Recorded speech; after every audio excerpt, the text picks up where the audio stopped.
우리나라 교회는 세계 어느 나라 교회보다도 은사를 사모하는 열정이 뜨거운 그런 특징을 가지고 있습니다. 그것은 아마도 교회사에 보면 부흥사들의 영향이 컸기 때문이라고 볼 수 있습니다. 하늘산의 모 원장은 욕을 해댔죠. 그 사람이 70년대에 깡패였잖아요. 깡패였죠. 그래서 그분에 보면 그 집회에 가면 막 욕을 그냥 육두문자를 써가면서 방언도 못하는 것들이 사람이야. 나가 죽어. 이건 기본이었어요. 기본. 그렇게 막 욕을 먹으면서 사람들이 뭐예요? 그러다가 방언에 터지기도 하고 통변의 의사가 나오기도 하고 그랬습니다. 그러나 분명히 이런 현상은 좋은 현상이지만은 은사에 대한 무분별한 남용 그리고 또 악용이 교회에 좋은 영향보다는 나쁜 영향을 많이 끼쳤던 것도 부인할 수 없는 사실입니다. 그냥 은사만 받기 위해서라면 막 욕을 먹어도 싸고 욕을 해도 그냥 괜찮은 것처럼 인격적인 성숙은 어디 간데 없고 그냥 보이는 것만 추구하는 것들이 많이 유행하다 보니까 오늘날 교회 번위가 상당히 떨어진 것은 바로 우리들의 잘못이라고 볼 수 있습니다. 교회사를 보면 이 은사를 잘못 사용해서 자신이 교주가 되기도 하고 또 수많은 사람들에게 아픔을 줘가지고 가정이 파괴하기도 하고 오히려 신앙을 포기하는 그런 사람들도 속출해 있음을 한국 교회사 130년 짧은 역사에는 그런 사람들이 너무나도 많습니다. 은사에 대한 이해가 잘못됐기 때문인 거죠. 은사가 무엇인지도 잘 모르고 은사를 왜 주셨는지 잘 모르기 때문에 은사를 잘못 사용했던 적들이 많이 있어서는 기억을 해야 할 것입니다. 고린도 교회는 하나님께로부터 은사를 많이 받은 대표적인 교회입니다. 그러나 그럼에도 불구하고 고린도 교회는 또 다른 어떤 교회들보다도 문제가 많았던 그런 교회잖아요. 파당을 이루어가지고 그냥 교회가 네 조각으로 나눠지기도 하고 이 죄를 짓는 데 사람들이 분별력이 없다 보니까 그것이 죄인지도 모를 뿐더러 교회는 그런 죄를 지은 사람을 그냥 내버려 두고 방치해 두었습니다. 그러면서 그들은 모였다 하면은 막 방언하고 통변하고 이런 것들로 그냥 막 예배가 그렇게 돼가지고 오히려 처음 온 사람들이 보고 오메 다 미쳤네 이러고는 다시 교회를 나가는 그런 현상이 큰 교회가 바로 고린도 교회입니다. 그럼에도 불구하고 오늘 본문에서 사도 바울은 이야기하고 있습니다. 너희가 더욱 큰 은사를 사모하라.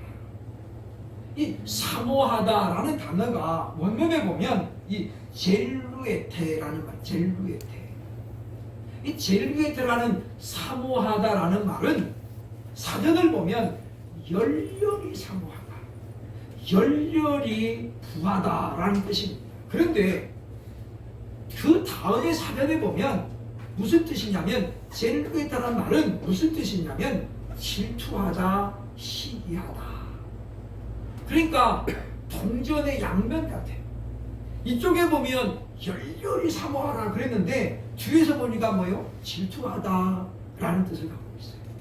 이게 무슨 이야기입니까? 질투에는 뭐가 담겨 있다는 거예요? 열렬함이 담겨 있다는 거예요. 그래서 죽음보다도 무서운 게 뭐예요? 질투라는 거예요. 그러니까 성경에는 이 젤루에타라는 단어 하나를 쓰면서 우리가 뜨겁게 열정적으로 사모해야 되지만은 그것이 잘못되면 뭐가 된다는 거예요? 질투가 된다. 우리가 영적인 은사를 사모하는 사람들을 보면 자기가 구했는데 못 받으면 어떻게 해요? 질투하는 거예요. 하나님, 저는 뭐가 모자라서 안 주나요? 저 사람은 뭐가 달라서 이렇게 주셨나요? 이게 사모하는 마음이 뭐가 돼요? 순식간에 질투로 바뀌어요. 단어가 한 단어. 제일 위에 대란의 한 단어는 사모하다라는 말과 질투하다라는 말이 양쪽에 담겨 있어요. 그러므로 우리는 사모하기 어떻게 해야 돼? 우리가 열렬히 사모해야 돼요. 그러나 은사는 내가 구한다고 해서 하나님이 주시는 것은 결코 아닌 거예요. 그러나 그럼에도 불구하고 바울은 사모하라고, 열렬히 사모하라고 말씀하고 있는 기억을 해야 할 것입니다. 얼마 전 지난주 뉴스에 보니까 미국에서 한 아파트 주택에서 어떤 4살짜리 남자아이가 실탄이 장전된 권총을 가지고 앞에 나와가지고 놀고 있는, 돌리기도 하고 손으로 쏘기도 하고, 밑에 층에 보니까 아줌마가 보니까 총을 가지고 놀고 있는데 보니까 진짜 총. 신고해가지고 경찰관이 긴급 출동해가지고 아이에게 총을 회수하고 집에 있던 아버지를 긴급 체포했습니다. 제목이 뭐예요? 아이 방치입니다.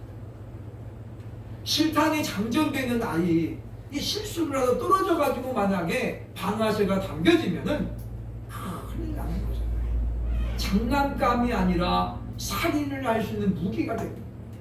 은사도 마찬가지입니다. 우리가 그 은사를 어떻게 활용하에 따라서는 사람을 죽이기도 합니다. 그런 부작용이 한국교회에서는 엄청나게 많이 있었음을 우리는 기억을 해야 할 것입니다. 2023년 저와 여러분이 올해는 정말 은사를 더 많이 받고 더 큰 은사를 받아서 하나님께 영광을 돌리는 그런 한 해가 되기를 소원합니다. 그렇다면 과연 은사는 어떤 것일까요? 첫째로 오늘 본문 11절에 보면 바로 이 12장 11절 말합니다. 하나님의 선기. 11절 보면 이 모든 일은 한 성령이 행하사 그의 뜻대로 각 사람에게 나누어 주시느니라 라고 말씀합니다. 한 은사는 성령께서 그의 기쁘신 뜻대로 각 사람에게 나눠주신다. 그게 뭡니까? 바로 선물이라는 거죠. 은사라는 말을 우리가 원문으로 보면은 카리스마라고 합니다. 카리스마. 이 단어는 은혜라고 하는 카리스에서 파생됐죠. 선물입니다. 선물. 뜻이 선물인데 좀 더 구체적으로 번역하면 받을 자격이 전혀 없는 사람에게 주시는 선물이에요. 올해 우리 집에는 참 보면 어느 해보다도 풍성한 그런 명절이 되었습니다. 제가 총회에서 직분을 맡고 있다 보니까 우리 청와대에서 선물이 하나 크게 받습니다.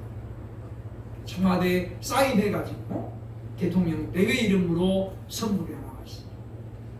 살면서 우리가 뭐 그런 일들이 몇 번이나 되겠습니까만은 우리가 그런 걸 보면서 선물이라고 하는 겁니까? 받을 자격이 전혀 없는데 주어지는 게 바로 뭐라는 거예요? 은사라는 거죠. 그러니까 하나님의 은사는 우리는 받을 자격이 전혀 없었어요. 왜냐? 에베소서 2장에 말씀하여 본질상 진노의 자녀였거든요. 그래서 우리에게는 예수님도 없고 하나님도 없고 소망이 없었던 사람이었어요. 그런데 긍휼에 풍성하신 하나님이 우리를 그리스도 예수를 믿음으로 말미암아 하나님의 자녀가 되게 해주셨다는 거예요. 그러니까 이것도 우리가 고마운데 거기다 어떠신 하나님이 은혜라고 하는 은사라고 하는 특별한 선물까지 주셨다고 하는 거예요. 그렇다면 우리는 하나님이 내게 왜 이런 은사를 선물을 주셨을까? 곰곰이 생각을 해봐야 된다고 하는 것이다. 그래서 선물은 주고 싶은 사람 마음이지 받고 싶은 사람 마음이 아니에요. 그죠? 뭘 주는지는 뭐예요? 주는 사람 마음이에요. 주는 사람 마음. 내가 이 사람에게는 100만 원짜리 줘야 되겠다. 그러면 100만 원짜리 가는 거고 이 사람에게는 내가 10만 원짜리 그렇게 가는 거예요. 받는 사람이 왜 나는 이거야 라고 할 필요가 전혀 없는 것입니다. 그런데 혹가다 사람들이 은사가 이제 많아지면은 자기 야망이 드러납니다. 제가 아는 어떤 분은 성도들에게 자꾸 그런 말을 합니다. 내가 여기까지 오는 동안에 얼마나 죽을 둥살도 했는지 아냐. 내가 금식을 밥 먹듯이 하고 철야를 잠자듯이 했다. 당신들 다 잘 때 나는 하나님 앞에 철야했다. 그러면서 자기를 자꾸 부각시키는 거예요. 조금 더 나가면 어떻게 되겠어요? 이제 자기를 신격화합니다. 나는 태어날 때에 탯줄이 끊어져서 태어났다. 엄마 뱃속에서 탯줄이 끊어졌대요. 이거는 의학적으로는 있을 수가 없는 일이에요. 이게 자기를 신격화시키는 거죠. 나는 태어날 때부터 하나님이 초자연적으로 붙들어준 사람이다. 뭐 이런 걸 이야기하는 거예요. 그때 엄마가 무당이었거든. 엄마가 무당이었어. 이게 말이 안 되는 소리예요. 근데 이와 같이 자신을 자꾸 어떻게 해요? 신격화시키는 거예요. 결국 어떻게 됩니까? 하나님과 동격으로 올라갑니다. 이게 바로 뭐가 되냐? 교주가 되는 거죠. 그러니까 은사에 대해서 은사는 우리가 철야한다고 해서 주는 게 아니에요. 아까도 얘기했지만은 하나님께서 하나님의 필요에 의해서 주는 거예요. 이 사람에게는 이 은사가 있어야 되겠다. 그래서 하나님은 어떻게 해요? 기쁘신 뜻대로 주시는 것이지 우리가 때를 쓴다고 해서 주는 것이 절대 아닙니다. 저도 청년 시절에 방언의 은사를 달라고 때를 썼던 적이 있습니다. 교회에서 며칠 잠을 자면서 하나님 앞에 기도했습니다. 하나님 저도 방언하게 해주세요. 근데 하나님이 전혀 침묵하시더라고요. 신학을 하기 전이었는데 그래서 저는 청년 시절에 안양 갈매산에 가서 3일 금식도 해보고 오살리 가서 3일 금식도 하면서 하나님 앞 은사를 갈구했던 적이 있습니다. 그러나 신학을 하게 되면서 은사는 하나님께서 필요해서 주시는 것이지 내가 때를 쓴다고 주는 것은 아니더라는 것이죠. 왜냐? 우리가 은사를 잘못 활용하면 교회에 악을 끼치기 때문에 결국은 자기 자신도 잘못된 길로 가게 때문이라는 거죠. 그러나 그럼에도 불구하고 저와 여러분이 올 한해는 하나님이 주시는 이런 선물들을 보다 더 많이 받아 누릴 수 있기를 주의 이름으로 축원합니다. 둘째로 그러면 은사를 하나님은 왜 주실까요? 은사를 주시는 목적이 있습니다. 본문 14장 3절로 4절 보면 말합니다. 그러나 예언하는 자는 사람에게 말하여 덕을 세우며 권면하며 위로하는 것이고 방언을 말하는 자는 자기의 덕을 세우고 예언하는 자는 교회의 덕을 세운다니라고 말합니다. 고린도 교회는 은사를 놓고 첨예한 대립이 있었어요. 뭐가 더 좋냐? 어떤 사람들은 방언이 최고다. 어떤 사람들은 예언이 최고다. 방언도 못하는 것이 무슨 이런 식으로 돼가지고 은사에 대한 오해가 있었어요. 바울이 뭘 이야기합니까?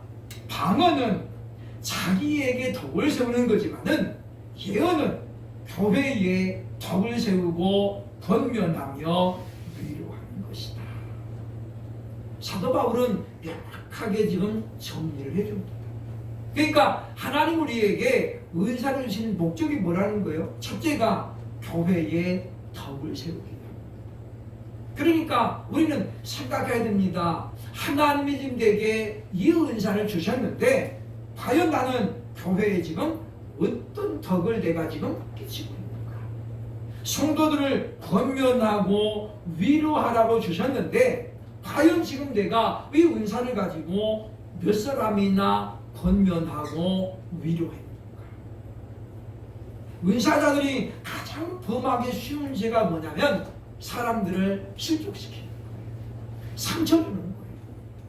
하나님 우리에게 은사를 주신 목적은 위로하고 권면해가지고 교회에 덕을 세우라고 주신 것인데 우리는 많은 사람들이 그것을 거꾸로 합니다. 자기 덕을 세우고 자기의 야망을 실천하는 것으로 은사를 활용해 왔다는 것입니다. 그러므로 우리는 이와 같은 결과를 보면서 하나님이 얼마나 마음이 아프셨을까 생각을 해야 된다는 것입니다. 그런가 하면 고린도서 12장 7절에 보면 말씀합니다. 각 사람에게 성령을 나타내심은 유익하게 하려 하십니다. 은사를 주시는 것은 성령이 나타나는 것과 똑같은 거예요. 그 이유가 뭐냐면 바로 우리를 유익하게 하려 하십니다. 그러니까 확신이 없는 사람에게는 은사를 통해서 하나님 뭐요? 확신을 갖게 하고, 하나님의 살아계심을 잘 못 믿는 사람에게는 은사를 주셔서 하나님이 살아계심을 믿게 하셔서 우리 믿음이, 우리 신앙이 요동하지 아니하고 유익하게 하려고 은사를 주셨다라고 성경은 분명히 말씀해주고 있다고 하는 것입니다. 그러면 우리가 이와 같은 목적을 늘 생각해야 됩니다. 하나님께서 보실 때 우리가 그런 목적대로 은사를 안 사용하면 어느 날 하나님이 은사를 거두가십니다. 소멸해버립니다. 그러니까 과거에는 그런 은사가 있었는데 지금 없는 사람 뭡니까? 그 은사를 잘못 활용했기 때문에. 문제는 성령님이 그 은사를 거두어 갔음에도 불구하고 그 자리에 누가 들어옵니까? 사탄이 다 은사 비슷한 것을 주는 거예요. 당사자는 그게 지금 성령이 주시는 은사인지 사탄이 주는 것인지 구별을 못합니다. 그럼 우리는 무엇을 보고 구별해야 되느냐? 열매를 보고 구별해야 돼요. 그래서 바울은 말합니다. 너희가 열매를 보고 나무를 알지. 예수님도 말씀하셨잖아요. 그러니까 우리가 보면 신명기 13장에 보면 어떤 선지자가 여러 가지 예언을 했어도 그것이 맞는 것도 있고 틀리는 것도 있으면 그건 뭐예요? 가짜라는. 하나님의 역사는 맞는 것도 있고 틀리는 것도 있는 게 절대 아니에요. 왜냐? 하나님은 전능하신 분입니다. 그러므로 어떤 사람이 코로나19 종식을 예언했습니다. 여러분 걱정 마세요. 하나님이 내게 알려주셨습니다. 코로나가 몇 월 며칠이나 종식됩니다. 하나님이 자기에게 알려주셨대요. 그런데 그날 지나고도 코로나는 여전히 기승을 아직도 종결이 안 됐습니다. 그 사람은 예언하고 몇 달 뒤에 심장마비로 죽었습니다. 그것은 성령이 주시는 말씀이 아닙니다. 하나님께서 날짜를 착각해가지고 잘못 말씀했을까요? 절대 그럴 수 없습니다. 그러므로 우리는 은사를 받은 사람을 볼 때 우리가 항상 열매를 봐야 된다는 거예요. 저 사람이 삶은 어떤가? 자기 사생활이 너무 이렇게 막 감싸져가지고 아무도 몰라. 이건 문제가 있는 거예요. 왜냐? 보세요, 그죠? 예수님께서 제자들과 3년 동안 함께 할 때 예수님이 철저하게 각방 썼나요? 야, 나는 스승이니까 너네하고 차원이 달라. 나는 5성급 방 하나 얻어줘. 니네는 아무 데나 자. 예수님 그랬어요? 안 그랬어요.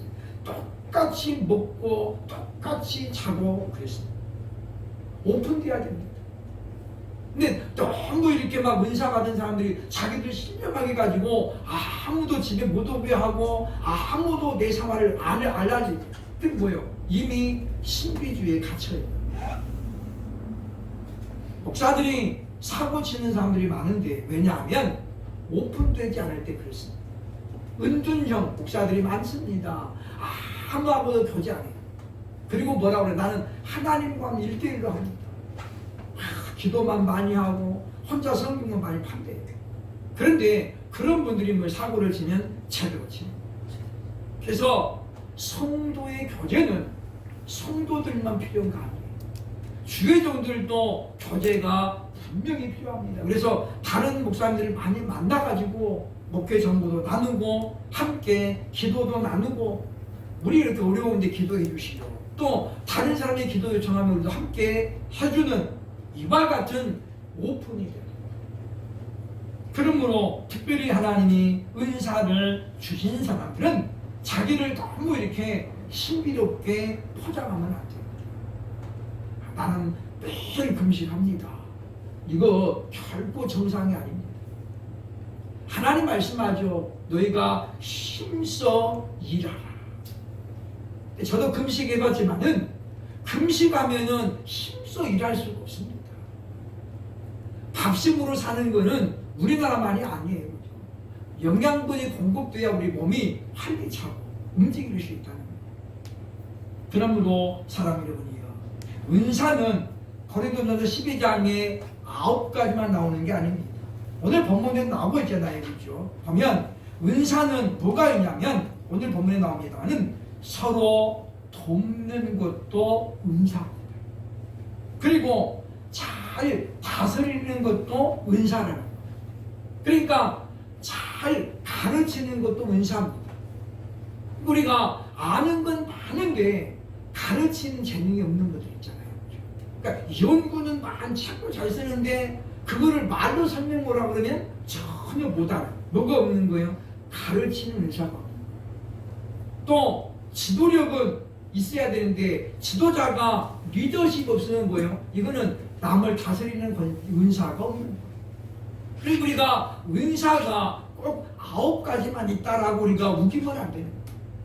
성경에는 다양한 은사가 있기 때문에 우리는 하나님께서 보시기에 과연 나는 뭐가 부족한가를 깨닫고 그 은사를 우리가 열심히 사모해야 될 것입니다. 그러므로 하나님께 구하는 은사를 또 하나님이 주시는 은사를 활용하여 정말 교회를 더욱더 유익하게 하고 교회에 덕을 세울 수 있기를 주의 이름으로 축원합니다. 세 번째로, 그러면 왜 하나님은 우리에게 은사를 주셨는가? 본문 27절로 31절을 보면 교회를 온전하게 하려고 주셨다라고 하는 거예요. 교회에 덕을 세우는 것뿐만이 아니라 은사를 통해서 교회를 온전하게 하죠. 27절 이렇게 말하고 있습니다. 너희는 그리스도의 몸이요 지체의 각 부분이라. 그러면서 뭘 이야기하는 거예요? 직분을 얘기하고 은사를 말하는 거예요. 그러니까 무슨 이야기냐면 예수 그리스도를 머리로 삼고 있는 교회는 각 여러 가지의 지체가 있다는 거예요.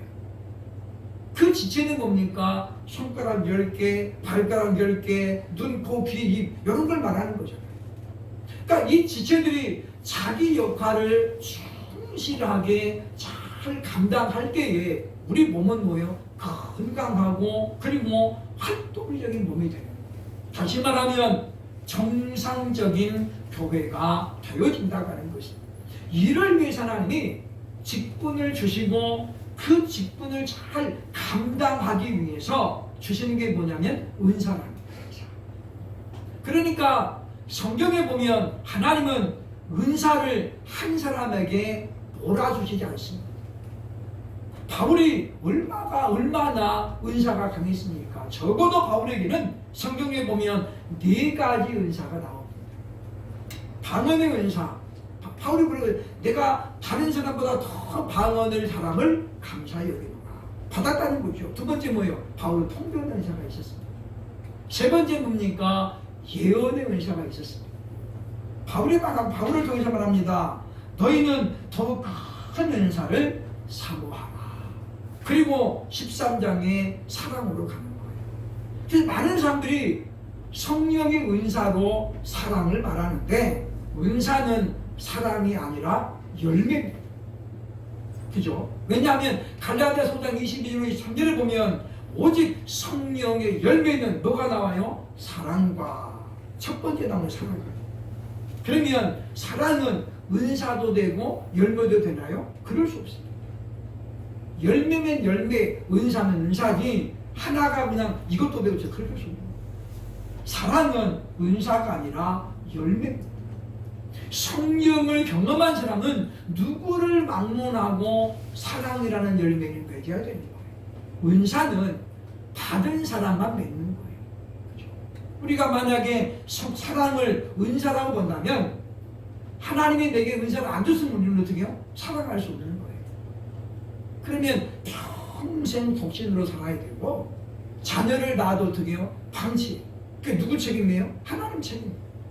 아니 하나님 저에게 사랑 은사를 안 줬잖아요. 그죠? 이렇게 되면 하나님 뭐예요? 할 말씀이 없는 거죠. 성경은 사랑은 은사가 아니라 열매라고 분명합니다. 그러면 바울을 통해서 말씀하는 더 큰 은사를 삼 내가 너희에게 더 좋은 길을 보이리라. 사랑은 뭐예요?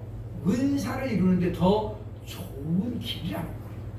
그러니까 사랑은 우리가 은사로 가는 하나의 중요한 통로라는 것이지 더 큰 은사가. 그러면 오늘 바울이 말하는 더 큰 은사는 뭐예요? 14장에 나와요. 그게 바로 예언의 은사입니다. 그러니까 바울은 말하는 거죠. 방언은 개인의 덕을 세우지만 예언은 교회의 덕을 세우고 성도를 권면하고 위로해가지고 저 교회를 더 든든하게 세우는 거예요. 그러니까 우리가 뭐예요? 그 은사, 예언의 은사를 사모하라. 바울이 말하면 너희가 다 방언하기를 원하지만은 특별히 예언하기를 힘쓰라. 그러면서 말합니다. 바로 성도들에게 위로하고. 오늘날은 위로 시대입니다. 많은 사람들이 위로받기 원하잖아요. 심지어 어른들도 위로받기를 원합니다. 그렇기 때문에 우리가 어느 때보다도 하나님 앞에 우리가 은사를 사모해야 되겠다. 라는 것입니다. 그러면 우리가 이와 같이 내게 주시는 직분을 가지고 하나님, 제가 이 직분을 맡았는데 하나님이여 잘 감당하기 원합니다. 그러면 하나님 저에게 이런 은사를 주옵소서. 그렇게 사모해야 됩니다. 봉사의 직분을 맡은 사람은 그 봉사의 직분을 잘 감당해서 뭐요? 섬김에 대한 은사를 구해야 돼요. 부지런한 은사를 구해야 돼요. 제가 청년 시절에 우리 작은 교회를 다녔는데 성도들이 한 50명쯤 되는 교회인데 청년들이 한 7, 8명 됐습니다. 어느 날 목사님이 저를 불러서 갔더니 목사님 그런 날 저보고 유 선생 우리 교회 성가대가 없는데 성가대를 한번 만들어서 해보라. 근데 저는 음악에 대해서는 아주 이론으로는 좀 아는데 전혀 뭐 노래는 못 부르는 사람. 노래를 제가 열심히 부르면 듣는 사람이 다 음이 똑같대. 저는 열심히 부르는데 남들 들으면 음악 음이 장동 거저고 지금 이게 똑같다는 거예요. 그게 말이 그 음악 아니죠, 그죠? 그래서 실기 보면 항상 빵점이에요, 빵점. 이론은 뭐 잘 보는데 이게 실기만 보면 옛날 풍금심에서 부르면 노래를 부르면 소리가 안 나와요. 분명히 부르는데 안 들리는데 귀가 다 잘못된 건지 하여튼 야 노래 불러 이 나오는데 뭐 소리가 표출이 안 되는 왜요? 자신이 없으니까. 그런데 목사님들이 말씀하신 제가 어떻게 해요? 예 그랬습니다. 목사님 해보라는데 그죠? 그런데 고민이 될까요 안 될까요? 악보를 볼 줄 모르는 거예요. 근데 우리 교회 피아노 반주자가 없어. 정말로 깝깝한 노래잖아요, 그죠? 목사님 딸이 그때 초등학생이었는데 이제 학원 다닌 지 한 2달인가 됐어, 2달. 이 아이가 이제 겨우 뭐 이제 뭐 이렇게 해가지고 뭐 체린이 지금 배우고 있는 건데 이 애를 데리고 하라는 거예요. 목사님 욕심이 너무 과한 거죠. 그래서 제가 구로동에 있는 모 교회에 쫓아갔습니다. 목사님 여기 교회 성가대 악보집을 좀 주십시오. 악보집을 제가 얻어왔습니다. 반주할 사람이 없잖아요. 그래서 제가 다음 주 할 거를 미리 우리 반주자에게 줬습니다. 그럼 이 아이가 학원 가가지고 선생님한테 이제 원장님한테 얘기해가지고 일주일 동안 연습을 많이 하는 거예요. 그러니까 어려운 찬송은 애시당 찬송은 아닌 거예요. 그냥 찬송가 편곡된 거라든가 뭐 이런 것들. 그런데 그렇게 시작을 해서 제가 성가대를 6년을 지휘했습니다. 방배동에 교육전선을 가가지고 제가 5년을 거기서 성가대 지휘했는데 목사님이 그러시더라고요. 그 방배동은 목사님이 설교를 절대 공개를 안 하시는 거예요. 우리는 한 달 계획이 나오잖아요, 그죠? 근데 그 목사님은 공개를 전혀 안 하니까 다음 주에 설교 뭐 할지 아무도 몰라요. 그런데 그 목사님 그러더라고. 어떻게 전도사님 고르는 곡은 설교가 딱 맞아떨어진다는 거예요. 무슨 이야기입니까? 올해 예를 들어서 이번 주 주제가 지금 이제 은사면 제가 모르잖아요, 그죠? 그런데 성가대 곡을 고르면 그 은사하고 연관된 찬양이 딱 골라지는 거예요. 제가 이제 개척을 해가면서 성가대를 전문으로 하는 성가대 지휘자가 왔습니다. 성가대 지휘만 사례비만 따로 받는 그런 분이었는데 그분은 지휘는 정말 똑소리가 잘하는 거예요. 근데 목사님이 설교를 못하십니다. 왜냐하면 설교 전에 찬양대를 하잖아요. 근데 오늘 주제가 은사예요.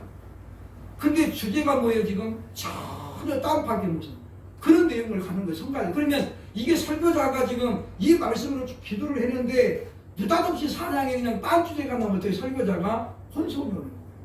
듣는 성도들도 뭐예요? 지금 계속해서 이 찬양에 은혜 받았는데 설교가 전혀 딴 데를 가면 어떻게 성도들도 안 돼요. 그래서 제가 교회를 거기를 떠나온 다음에 그런 말들이 들려왔습니다. 그게 뭐냐면 하나님이 우리에게 직분에 맞는 은사를 주신다는 거예요. 그러니까 우리가 이 직분을 줘서 우리가 열매를 맺어야 되는데 하나님께 구해야 됩니다. 하나님 저에게 이런 직분을 주셨는데 하나님 은사 주셔서 제가 잘 감당하시고 열매 맺게 하옵소서.